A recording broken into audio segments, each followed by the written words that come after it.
I know he was a skeptic. He was a troublemaker. He was, and he didn't want to be pinned down. He probably wouldn't tell you what he actually believed. But he is the first one to have said God is dead. Of course, this became a big deal in the 1960s when it was on a Time magazine cover because some philosopher said it. And the philosopher was just talking about how religion was no longer quite as popular as it used to be in our culture. It was just like a sociological observation. He wasn't really saying he went to heaven and found the corpse of God.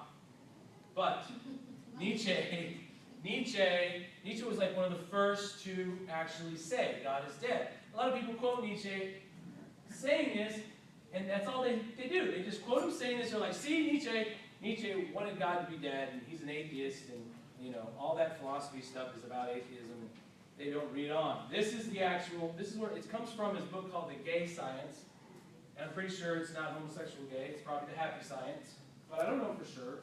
Knowing Nietzsche, you never know. I haven't really studied the whole thing like I should as a philosophy teacher, but still, I've studied this part, and I think it's good to read the whole thing. And this is where it comes from. Have you not heard of that madman who lit a lantern in the bright morning hours? Did I read this in class? No. You did. Good. Go ahead and read it again. Did I? I think you read it once. You read from Marx. Okay. Okay. Lit a lantern in the bright morning hours, ran to the marketplace and cried incessantly, I seek God, I seek God. As many of those who did not believe in God were standing around just then, he provoked much laughter. Has he got lost? Asked one. Did he lose his way like a child? Asked another. Or is he hiding? Is he afraid of us? Has he gone on a voyage or immigrated? Thus they yelled and laughed. Now, this passage is him actually saying, all these people have gone on the bandwagon of atheism. They think they're cool because they're these intelligent, skeptic, popular people who don't believe in God. But have they thought about it? Okay? The madman jumped into their midst and pierced them with his eyes. Whither is God? He cried. I will tell you, we have killed him, you and I. All of us are his murderers. But how did we do this? How could we drink up the sea? Who gave us the sponge to wipe away the entire horizon? How could we? What were we doing when we unchanged this earth from its sun? Whither is it moving now? Whither are we moving? Away from all suns? Are we not plunging continually backward, sideward, forward, in all directions? Is there still any up or down? Are we not straying as through an infinite nothing? Do we not feel the breath of empty space? Has it not become colder? Is not night continually closing in on us? Do we not need to light lanterns in the morning? Do we hear nothing as yet of the noise of the gravediggers who are burying God?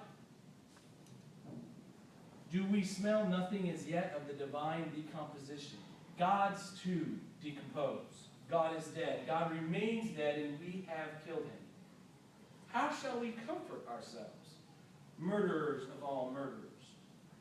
What was holiest and mightiest of all that the world has yet owned has bled to death under our knives.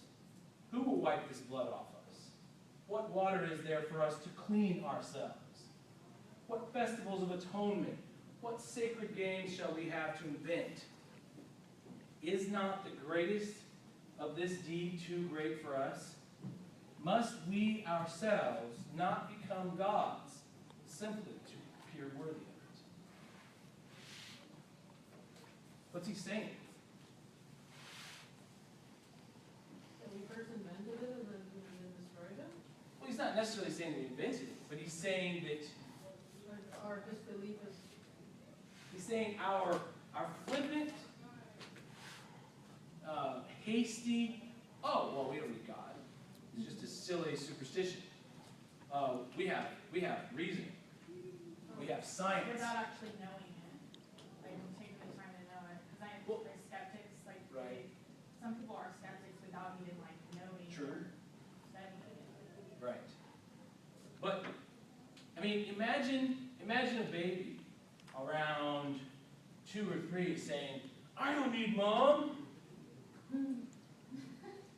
Striking out on its own. Naked down the street. Yes. Well, a lot of them do that actually. Yeah. I saw one do that at the cafe today. But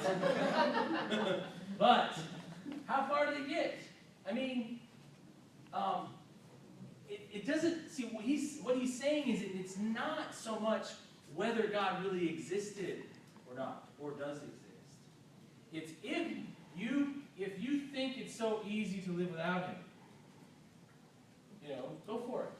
Let's see how that works. And again, now it's not because God's not going to let you survive without him. He's saying we got here boosted by this belief. The religion has been the catalyst that has driven us to this point. What are we going to do from here out? Is he also saying that perhaps the part could be true? Is he saying that? I don't see him as concerned with that as concerned as he is with the experience of humanity. It's like, why are we so quick to extricate ourselves from the thing that facilitated us getting so far, whether or not it was real? Well, a lot of atheists, they don't think that religion is bad. Some people think that, unbelievers think that it's actually a good thing because it's the way to cope. Right. If they want to, if that's their way to cope, then so be it. They're not against it. I don't know, to me, that speech, or what was it? It was a speech. It's a passage from a book. That's what I got from it, is that he isn't against religion, just... No. He's basically saying that He doesn't believe it, but it's working. he's basically saying, in spite of the bad things that religion has caused. Which is what Karl It's Marx work. said, that it's the opiate of the people. Now, the difference is Karl Marx believed that the sooner we can extricate religion from our lives, the better. Well, because then we'd be Yes. conscious. What Nietzsche is saying is that that's great and all, but do we really realize, have we really thought through what we need to replace God with? Are we ready to be the type of human beings that can live our lives the way we did when we had religion? Because of morals and attitudes. Morals, motivation, the afterlife, Control, fear. etc. All of these things that actually gave us a bubble of sanity in order to dream great dreams, and as God even was nervous about in the Bible, nothing will be impossible. And when was Nietzsche? The late 1800s? Nietzsche is early 1800s, mid 1800s. Now I'm going to read this again. I think I did read this in class. Not this one. Before he was born? No, the other one, but I don't have it.